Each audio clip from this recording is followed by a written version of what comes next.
You're listening to Stealing from Wizards, Volume 2, Burglary, by R.A. Consul.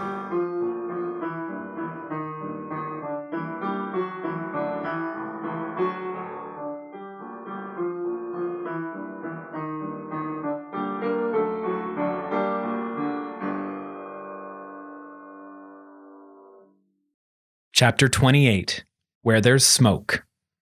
Kuro paused at the top of the narrow stone staircase that led down into the dark cells.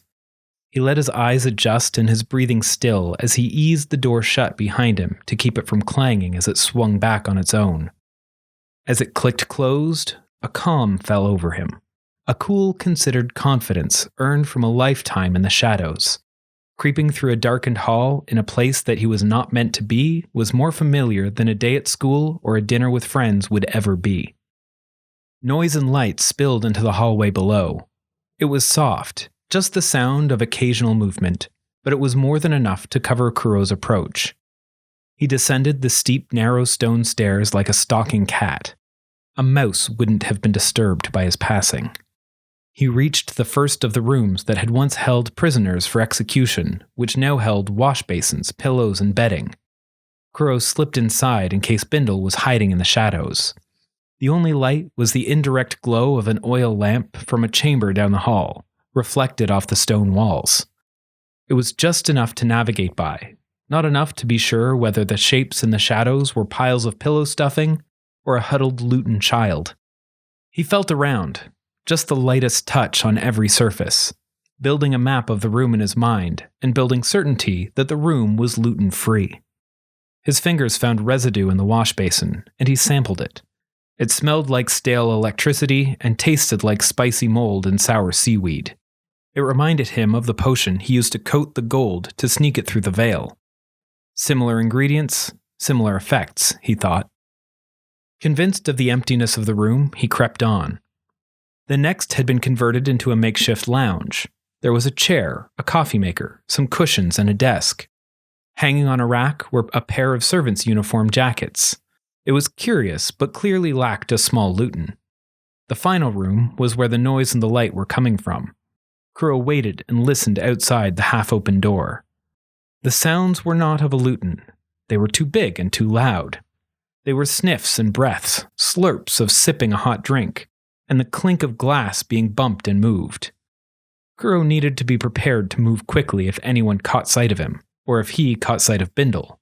If Bindle was in there, his plan, if he could call it that, was to grab him and blink away, pulling the Luton with him. He'd go to the lodge, and the adult Luton there would know what to do. He prepared himself for the blink, imagining himself in the place he needed to be, so there would be no delay once Kuro caught hold of Bindle. He held his breath, and with all of the lightness and grace he could find, crept into the lit chamber. The first thing he saw was a man whom Kuro did not immediately recognize. An adult human with a white coat, working with his back turned at an alchemy bench. Above him, shelves were lined with jars of ingredients. Eyeballs and eels, silver and salt, glowing molds and groping lichens. On his bench were trays of glass vials with colored stoppers, each filled with a dark red liquid. Kuro recognized them well. They were Blandland's blood-taking vials, the sort Phineas had used to draw blood from Kuro for his experiments. There were dozens.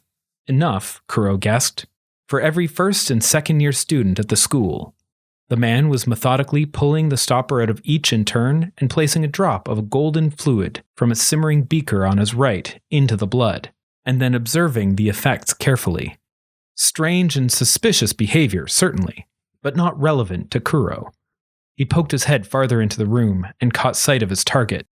Bindle was leaning against the wall, slumped, silent and sad. But the moment Kuro looked at him, he jumped to attention. Kuro wasted no time. He threw himself into the room and grabbed Bindle. Instantly, they were in Kuro's bedroom, safe from whomever was working in the laboratory. Kuro started to explain to Bindle what was going on, and that he was taking him to the other Luton, but was unprepared for Bindle's reaction. He didn't argue or fight. He just blinked back to the lab with Kuro in tow. Kuro tried to pull him back to the lodge, but Bindle refused to be pulled.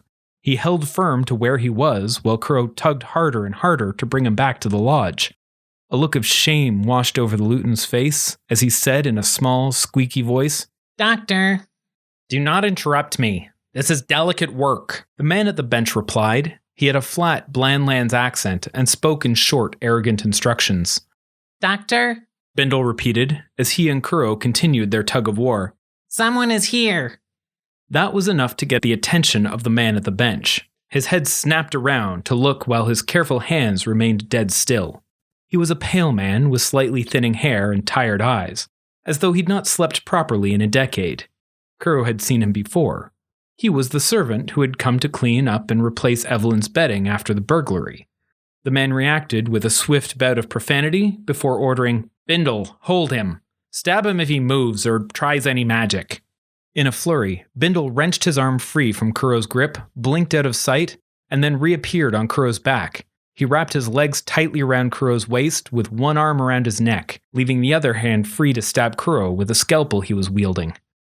"Tell me what you're doing here," said the man in the lab coat, turning back to his work. Hoping to scare the man into giving up and running away, Kuro tried a threat. "We came to capture you and rescue this Luton." The man laughed without feeling. "And they sent you? A likely story. Nobody has suspected a mere servant like me for even a second." He spoke in the same way Bindle did. Short, clipped orders and absolute certainty. "Who else knows you're here?" "Everybody," said Kuro. "You lie like a toddler," replied the man. "Phineas should have taught you better." That shook Kuro. Whoever this man was, he not only knew Kuro's old master, but knew enough about Kuro to have opinions. "Tell me how you got in." "Pick the lock." Kuro couldn't think of a reason to lie, and the doctor was seeing right through him anyway. He seemed pleased with that answer. "Of course you did. Good old-fashioned ingenuity. That door is warded up and down against magic. Any wizard would spend half a day trying to get through it. Close it behind you?" Kuro's silence answered for him. "Good. That should keep nosy wizards out. I have the only key. Besides, this will all be finished in a few minutes. Behave yourself and I won't kill you." He picked up a flask and sloshed its contents around as a way of showing Kuro that he still had some of the potion that the rest of the students had been given. "I'll give you some of this and you'll just forget me. It would be a waste to damage my monster if it's not necessary." Seconds ticked by like hours as Kuro tried to think of what to do. He didn't want to lose Bindle, but he also didn't want to get stabbed. The man dutifully added drops of his shimmering potion into each vial, one by one, and sipped his coffee as he waited for something to happen. A movement by Kuro's right hand nearly made him jump, but the threat of a knife being jammed into his chest kept him still. He felt whiskers and a nose press against his hand, and then a pile of fur slide past it, before the full weight of the raccoon pulled on his shirt and pants as it climbed out of his bag and down to the ground. It looked at Kuro and then Bindle. When neither reacted, it began a cautious waddle across the small room and under the bench. Once there, it looked Kuro in the eye as if trying to communicate a plan, demanding that he do something to distract the doctor. "What do you mean, your monster?" Kuro ventured. "Just what I said," replied the man at the bench. "You're my creation. I made you." "I thought Miss Crawley and my former master made me," Kuro replied.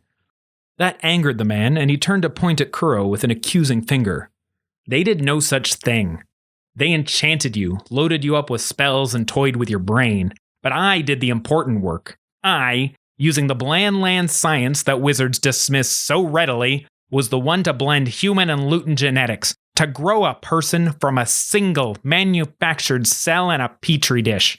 I created life, like a modern-day Dr. Frankenstein. You're my monster, not theirs.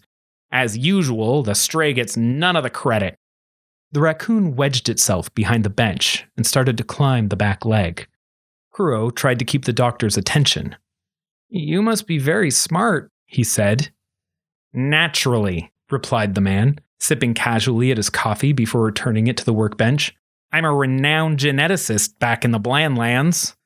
"Why are you staying here then?" asked Kuro. "Spending years posing as a servant to bratty, ungrateful wizard kids, you mean?" He sneered as he said it. "All part of the plan." "What plan?" asked Kuro. "The plan," said the doctor with a hint of madness. The Master's grand plan, for which we are all just pieces on a chessboard. He will dismantle the courts and build the Fey realm anew. Why are you helping them, though? Asked Kuro. That's wizard stuff. You said you're a stray. The doctor began to lecture like a teacher at a chalkboard. There are things here that could save thousands of lives out in the Blandlands, but the wizards in power don't want to share with the outside world. They don't want to even try to break through the barrier or find ways to bring ordinary folk in. Think about the advances in science we could make if we could access the plants and animals here, if we could study magic with proper instruments. With just these samples of blood, I might be able to untangle what makes wizards special. Maybe make every Blandlander and stray into one. It's a noble cause. As he rambled, the raccoon braved the top of the workbench. One hesitant step at a time, it moved over the open surface of the table, ready to make a mad dash if it was spotted. Its movements were fearful, pathetic, and entirely familiar to Kuro, like watching himself. The raccoon reached the flask the doctor had presented with the anesthetic in it, stood up on its hind legs, poked its arm through the top, and dipped its paw into the liquid inside. Kuro tried not to visibly cringe. He'd believed for a moment that the raccoon had a plan, but it seemed more like a raccoon than he had hoped. Now Kuro just prayed that it wouldn't lick the potion and fall asleep on the bench. As the doctor ended his rant and began to turn back to his work, Kuro quickly interrupted, giving his raccoon a chance to move out of sight. So that's what you're doing here? Finding a cure for blandness?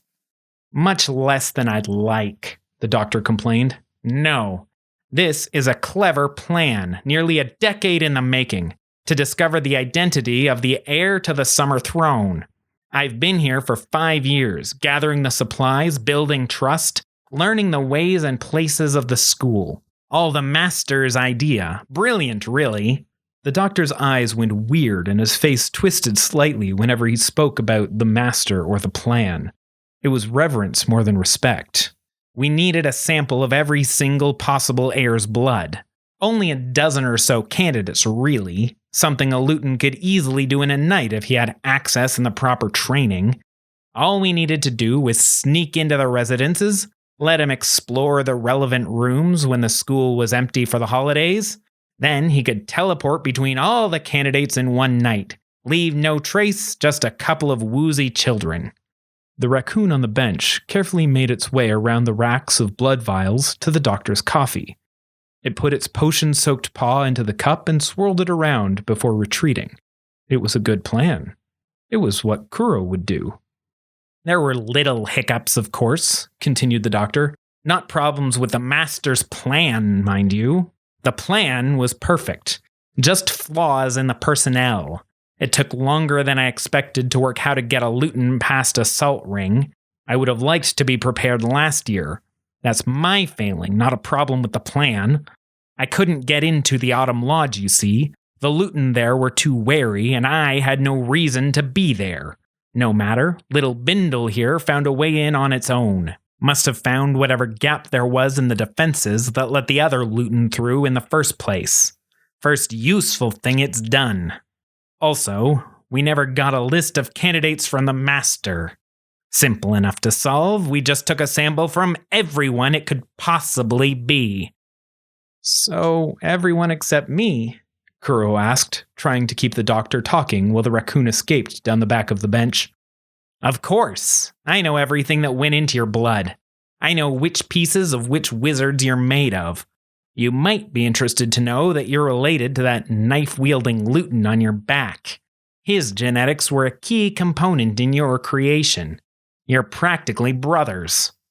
Kuro felt the grip on him slacken slightly as both he and Bindle grappled with that information. But the knife didn't waver. The doctor noticed their shock and responded with a smug grin. So you see, there's no chance of you being the heir, and throwing a bit of suspicion your way has been convenient. I'm a little bit sorry for complicating your life, but you were made as part of the plan, so in a small way, you're serving your purpose. Kuro silently begged the man to keep talking, for his mouth to get dry, for him to take a big gulp of his cooling coffee. What about the hounds? Kuro asked. Why didn't they catch you? I outthought them ages ago. The doctor laughed at his own cleverness. I snuck this Luton into the rooms inside pillows during my normal duties, with orders to wait until I was otherwise occupied to break out. I always had an alibi, and my scent was always expected to be there. The cleverest part was that the hound's familiars couldn't smell the solution I put on the feathers. It disrupts magical fields, so the feathers basically don't exist to those dogs. The sound of the simmering potion boiling over pulled him away from Kuro. He cursed at Kuro, himself, and the burner as he deftly regained control of the boiling golden goo. He was so focused on the roiling disaster that he didn't notice the back half of a raccoon tail slip down behind the bench. You distracted me, he snarled at Kuro. It's been too long since I could speak about my work. You caught me bragging. Stay still and stay quiet. I'll give you your medicine when I'm done. Kuro obeyed, eyes fixed on the cup of coffee. The doctor worked furiously, popping corks and adding drops. He reacted with a start at one of the vials. After he added the golden drop, the red blood faded to green and began to glow faintly. At last, he shouted, holding up the little glass container. Do you know what this means? He grabbed his coffee and took a celebratory swig. He screwed up his face in disgust at the flavor and looked into the cup as if demanding it explain itself. A look of anger swept over the doctor's face, and then a wave of confusion. He shook his head, trying to clear the building fog. When he noticed the glowing vial in his hand, he was surprised all over, then again noticed the foul flavor in his mouth. He looked at Kuro. How did you do that? Bindle, I told you something about if he tried magic. No magic, Doctor, Bindle answered with fear in his voice. I did what I was told. It was the raccoon. The doctor followed Bindle's eyes beneath his bench and then stumbled back in surprise. The raccoon bared its teeth and hissed, trying to frighten the man, but was no more intimidating than Kuro would be wielding a butter knife. The anesthetic was taking effect, but Kuro knew it would take minutes for him to fall fully asleep. Until then, the doctor would be a disoriented and forgetful problem. Kuro hoped he would wait it out without having to move, and that the doctor wouldn't clear his head enough to give Bindle more dangerous directions. The doctor stumbled and tried to find his bearings, but failed. He crashed into his bench, knocking over the trays of samples and tipping over the burner. Flames chased the spilled fuel across the desk, igniting his notes and lapping at the wooden shelves full of containers of questionable substances. He retreated from the growing fire, and when he looked for something to put it out, forgot it was there. Instead, he found Kuro again. He couldn't remember why he was upset with his creation, but he definitely remembered that he was. He lurched towards Kuro, looking to attack. How badly will you stab me if I move? He asked Bindle urgently. Not badly, answered the Luton on his back. Kuro dodged to the side of a clumsy kick from the doctor and felt the small knife sink into his shoulder. Ow! He shouted. It is not bad, Bindle informed Kuro. His shoulder disagreed with the assessment, and quite strongly, but at least it was his right arm, and it hadn't been in the chest. He could still move and didn't have a knife in his lung. Kuro used the pain to help him forget about the growing catastrophe in the room and try to pull Bindle and himself to safety once more. But Bindle pulled back, keeping them trapped in the room as it filled with smoke. I cannot go, said Bindle. I was told. I promised to do what I was told. Kuro could probably force the Luton off him and run away, but that would leave Bindle trapped in a room full of fire, unable to escape without permission. Do you want me to rescue you? Kuro asked. Yes, said Bindle. Kuro tried to think quickly, but the growing fire, building smoke, and thrashing man challenged careful reasoning. Can you drink something? Asked Kuro. Yes, but I am not thirsty. Kuro danced through the legs of the doctor and was grateful that he hadn't told Bindle to stab him every time he moved. The doctor turned to follow, then saw the fire and began to panic again. Kuro grabbed the cup of coffee and thrust it into Bindle's face. Drink this! Still clinging to Kuro's back, Bindle dropped the scalpel, took the cup, and gulped down the remains of the doctor's drugged drink. Bindle was small, and the dose was large. It only took a few seconds before he started to nod off and become forgetful. Tell me what is happening, he ordered Kuro around a lazy tongue. I'm saving you. You kept your promise, replied Bindle as he slipped from Kuro's back. Good monster. The rampaging, delirious doctor teetered towards them, coughing violently from the smoke that had filled the upper half of the room. If Kuro left now, he would probably pass out from the anesthetic and be consumed in the fire. Kuro hesitated. He couldn't just let the man die. He didn't have much time or skill, but he had to do something. The wind offered its aid, whipping up the flames and spreading embers around and making everything worse. The terror of suffocating in a tiny underground cell full of fire settled on him, and he focused that into an icy blast. He hoped that the chill would extinguish the flame, but instead the sudden cold cracked some of the glass jars of the alchemy supplies, spilling their contents on the table and adding fuel to the fire. With even less time to act, Kuro unslung his bag from his shoulder and put it under one of the doctor's clumsy footfalls in a desperate attempt to rescue the man. The doctor tripped and stumbled, falling waist deep into the satchel. He fought against gravity and tried to pull himself out, but the raccoon leapt on him. In the struggle, they both fell into the space with a crash and a cry of pain. As more containers burst and flames spread all around, Kuro spotted the vial of glowing green blood on the floor, cracked and leaking, with the identity of the summer air written on the side just out of sight. He was curious, desperately curious. But there was a time and a place for curiosity, and this was not it. He grabbed hold of Bindle, no longer in any condition to fight the pull. He let the pain in his arm and the desperation in his chest distract him from the world around, and brought them all away.